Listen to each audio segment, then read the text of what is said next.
என் இனிய அன்பு உள்ளங்களே, உங்கள் அனைவருக்கும் என் அன்பான வணக்கம். மாவீரனின் விசித்திர பாவை நாவல் பகுதி 6. வாங்க தொடர்ந்து கதையை கேட்கலாம். தாத்தா வீட்டை எட்டிய தனுஷ் அந்த வீட்டை கண்டு வியந்து நின்றான். அவன் மட்டுமல்ல, பாலு சந்திரன் கூட வாயை மூட மறந்து அந்த வீட்டின் அழகில் மயங்கி நின்றனர். அழகான அற்புதமான ஒரு வீடு. இந்த கிராமத்தில் வீடுகள் அனைத்தும் வலுவான ஏதோ ஒரு கற்களை வைத்து சிமெண்டுக்கு பதிலாக ஏதோ ஒரு கூட்டை இணைத்துதான் கட்டுவார்கள் என்று தனுஷின் அப்பா கூறி அவன் அறிவான். தாத்தா வீடு 2 மாடி கட்டிடம். ஆனால் அதை எவ்வளவு அழகாக இயற்கையோடு இணைத்து கட்டி இருக்கிறார்கள். அதுதான் அவனுக்கு வியப்பு. தாத்தா வீடு மட்டுமல்ல, நடந்து வரும் வழியில் இதே போன்று சில வீடுகளை அவன் பார்த்தாலும் தாத்தா வீடு இன்னும் கலைநயத்தோடு மிகவும் அழகாக கட்டப்பட்டிருக்கிறது. அதுதான் அவனுக்கு வியப்பு. முன்வாசலில் அழகான 2 சிற்பங்கள் நின்று அனைவரையும் வரவேற்கின்றன. அந்த சிற்பங்கள் அப்படித்தான் கட்டப்பட்டிருக்கிறது. காட்டிற்குள் இருக்கும் இந்த கிராமத்தில் இயற்கை அழகுக்கு பஞ்சமில்லைதான். ஆனால் தனுஷ், பாலு, சந்திரன் மூவரும் இந்த வீட்டின் அழகை கண்டு வியந்து அப்படியே நின்று விட்டார்கள் என்றால் அதன் அழகு எவ்வளவு என்று நான் சொல்லியா நீங்கள் தெரிந்து கொள்ள வேண்டும். உள்ள வாங்கப்பா, தாத்தா அழைத்தார். தாத்தா, இந்த கிராமத்திலே எந்த ஒரு வீட்டுக்கும் இல்லாத ஒரு சிறப்பு நம்ம வீட்டுக்கு இருக்கே. இந்த வீடு அப்பா இங்க இருக்கும் போதே இருந்த வீடுதானா? தனுஷுக்கு சந்தேகம்.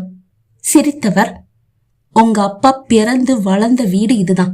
ஆனா இப்போ இந்த வீட்டை இன்னும் சில அறைகளையும் சேர்த்து கட்டி பெருசாக்கி இருக்கோம், அவ்வளவுதான். ஆனா சிறப்புன்னு நீ சொன்னது ஆருத்ராவோட கைவண்ணங்கள்.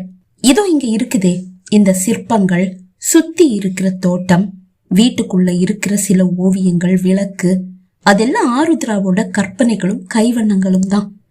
அவ பள்ளிக்கூடத்துல படிக்கும் போது கம்பன்னு ஒரு தமிழ் வாத்தியார் இருந்தாரு. அவரு சிற்பக்கலையில சிறந்தவர். ஆருத்ரா அழகா களிமண்ணுல பொம்மை செய்யறத பார்த்துட்டு அவளுக்கு சிற்பக்கலைய கத்து கொடுத்தது அவர்தான். அவளுடைய வளர்ச்சிக்கும் இப்போதைய அவளுடைய இந்த நிலைக்கும் காரணம் அந்த கம்பன் வாத்தியார் தான். வேதனையோடு கூறிய தாத்தா, சரி உள்ள வாங்க என்று கூறி மூவரையும் அழைத்து கொண்டு வீட்டிற்குள் வரும்போது தனுஷின் விழிகளில் சிக்கிய அந்த ஓவியம் அவன் விழிகளை சிறைப்பிடிக்க விழிகள் அசைய மறுத்தன. இந்த அழகிய பெண்ணை இதே உருவில் சற்று முன்பு ஆருத்ரா இல்லத்தில் ஒரு மின்னலாக அவன் கண்டான் அல்லவா? என்னப்பா அப்படி பாக்குற? பாட்டி கேட்டார். பாட்டி, இந்த ஓவியம் இதுவா? இது ஆருத்ரா. ஆருத்ராவா? தனுஷ், பாலு, சந்திரன் மூவரும் வியந்தபடி விழிகளை நம்ப முடியாமல் கேட்டனர். அந்த ஓவியத்தின் மீது அவர்களது விழிகள் மீண்டும் பதிந்து நின்றது. பேரழகி, ஆரண்யாவையே தூக்கி சாப்பிடும் அழகு. ஆனால் என்ன, துறவியின் கோலம்.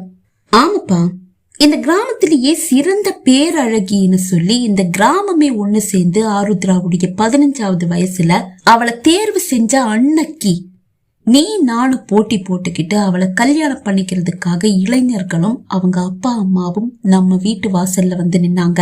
வந்தவங்களை எல்லாம் ஏதேதோ சொல்லி எப்படியோ சமாளிச்சு திருப்பி அனுப்பிட்டோம். அதுக்கு மறுநாள் இந்த ஓவியத்தை வரைஞ்சு இப்படி எல்லார் பார்வையிலையும் படுற மாதிரி மாட்டி வச்சுட்டா ஆருத்ரா. அத பார்த்து எங்களுக்கு எல்லாருக்குமே அதிர்ச்சியில உறைஞ்சு நின்ன எங்களை பார்த்து என்னுடைய விருப்பம் இல்லறை இல்ல துறவரோன்னு சொன்னா.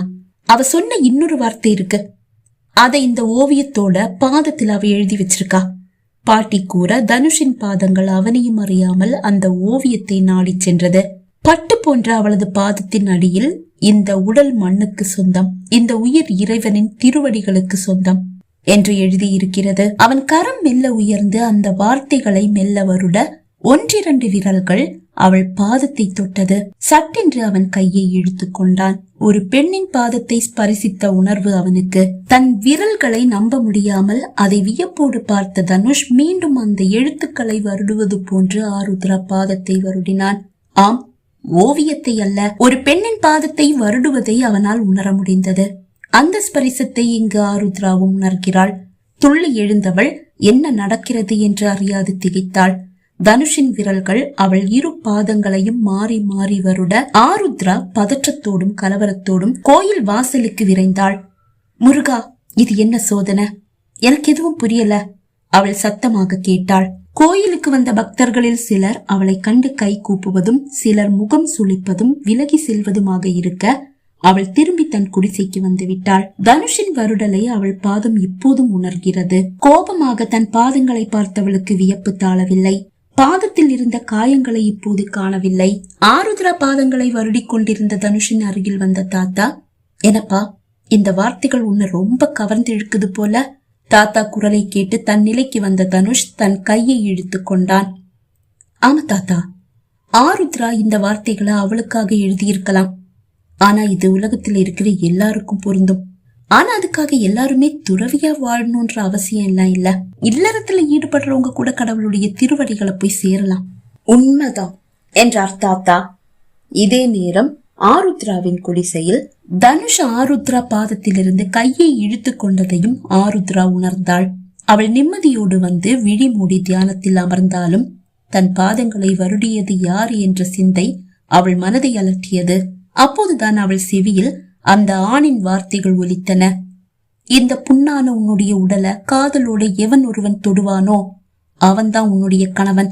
அன்னைக்குதான் உன்னுடைய இந்த காயங்கள் குணமாகும். சட்டென்று விழிகளை திறந்தாள் ஆருத்ரா. ஆனால் அந்த உரையாடல் தொடர்ந்தது. இல்ல குருவே, என்னுடைய விருப்பம் இல்லறம் கிடையாது, துறவரம் என்றாள். உன்னுடைய விருப்பத்தையும் மீறி அவன் உன்னை அடைவான். அதுதான் இறைவனுடைய விருப்பம். அது உனக்கு புரியும் நாள் வரும். அது வரைக்கும் அவன் காதலை நீ ஏத்துக்க மாட்ட. அவனையும் ஏத்துக்க மாட்டான், அவனுடைய காதலையும் ஏத்துக்க மாட்டேன் குருவே. நான் உங்களை மாதிரி ஒரு பெரிய துறவியாக தான் ஆசைப்படுறேன். வாய்விட்டு சிரித்தது அந்த ஆண் குரல். சாபம் கொடுத்த நான் உனக்கு நல்ல வாழ்க்கையை கொடுக்க தான் ஆசைப்படுறேன். அதுதான் கடவுளுடைய விருப்பம். இந்த வார்த்தையை நான் உனக்காக சொன்னேன்னு நினைக்காத. மக்களுடைய நன்மைக்காக தான் நான் இந்த வார்த்தையை சொல்லி இருக்கேன். இந்த உரையாடல் 10 வருடங்களுக்கு பின்பு இதோ அவள் நிம்மதியை கெடுக்கிறது. வேண்டாம், எனக்கு இல்லறம் வேண்டாம், துறவரம் போதும் என்று அவள் உதடுகள் முணுமுணுத்தன. இதே நேரம் தாத்தா பாட்டி இருவரும் தனுஷை வீட்டில் அனைவருக்கும் அறிமுகப்படுத்திக் கொண்டிருந்தனர். அவனது பெரியப்பா, பெரியம்மா, அத்தைகள், மாமாக்கள், அவர்களது பிள்ளைகள் அனைவருக்கும் மகிழ்ச்சி தாழவில்லை. சிரிக்கும் போதும் சின்ன அத்தை, சின்ன மாமா விழிகளில் சோகம். பெரியப்பாவுக்கு ஒரு மகன் ஒரு மகள், சித்தார்த், சிந்தாமணி. பெரிய அத்தைக்கு ஒரு மகன் ஒரு மகள், பாலமுருகன், பாலநாகம்மா. அனைவரின் திருமணமும் முடிந்துவிட்டது. ஆனால் அவர்களும் இங்குதான் வசிக்கிறார்கள். சின்ன அத்தைக்கு ஒரே ஒரு மகள் தான், ஆருத்ரா. உங்க அப்பா கோபம் இன்னும் தனியலையா? எங்களெல்லாம் வந்து பாக்கணும்னு அவனுக்கு இன்னைக்கு வரைக்கும் தோணல. இந்த ஊரை பத்தி அவனுக்கு தெரியும். இங்க இருந்து வெளியே யாருமே போக மாட்டாங்கன்னு அவனுக்கு தெரியும். யாரும் போக விரும்ப மாட்டாங்க, அதுதான் உண்மை. ஆனா விதிவிலக்கா அவன் மட்டும் இந்த ஊரை வெறுத்து வெளியே போயிட்டான். அப்படி இருந்தும் அவனை தேடி வரணும், அவனை இங்க கூட்டிட்டு வரணும்னு நாங்க ஆசைப்பட்டோம். ஆனா அவன் எங்க இருக்கான்னு தெரியாததால மட்டும்தான் எங்களால அடுத்த அடியை எடுத்து வைக்க முடியல. ஆனா நாங்க இங்கதான் இருக்கோம்னு அவனுக்கு தெரியும்ல. அப்படி இருந்தும் எங்களை தேடி வரணும்னு அவனுக்கு தோணல. அதுதான் எங்க வேதனை.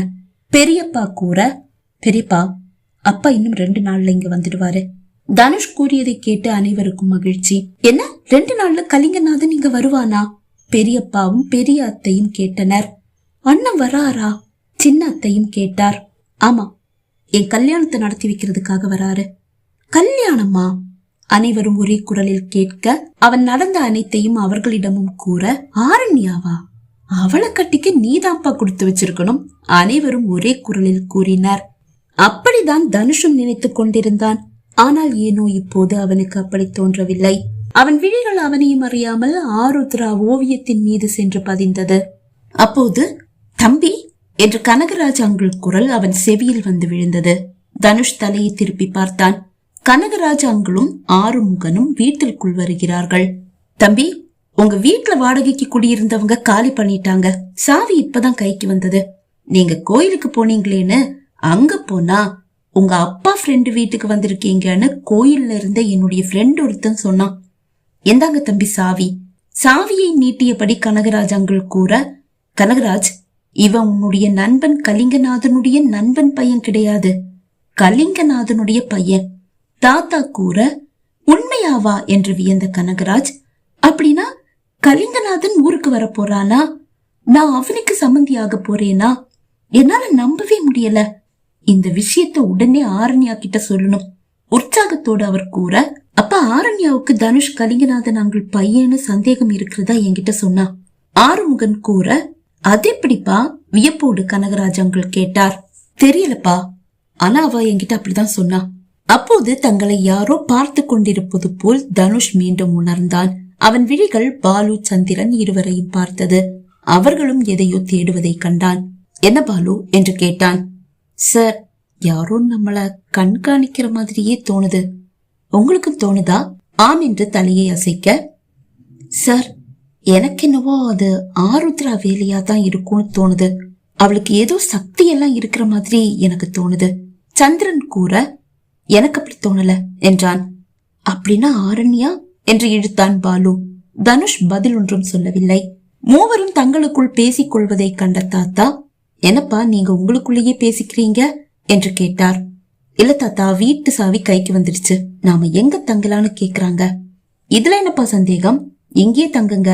விருப்பப்பட்டா எங்க அப்பா வீட்டுக்கு போய் சுத்தி பார்த்துட்டு கொஞ்ச நேரம் உட்கார்ந்துட்டு வாங்க. ஆனா நீங்க இங்கதான் இருக்கணும் என்றார்.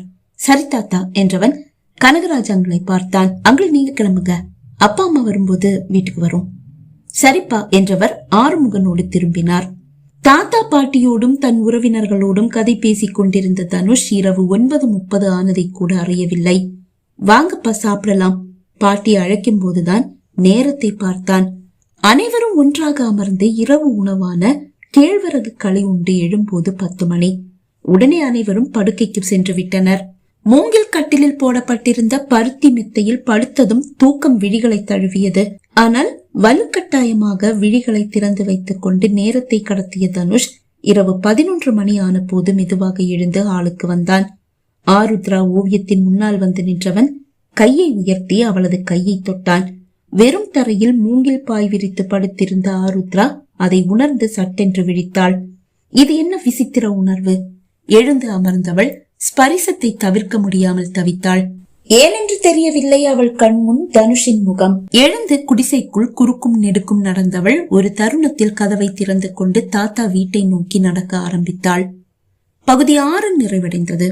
பகுதி 7 உங்களை சந்திக்கும் வரை விடைபெறுகிறேன். நன்றி, வணக்கம்.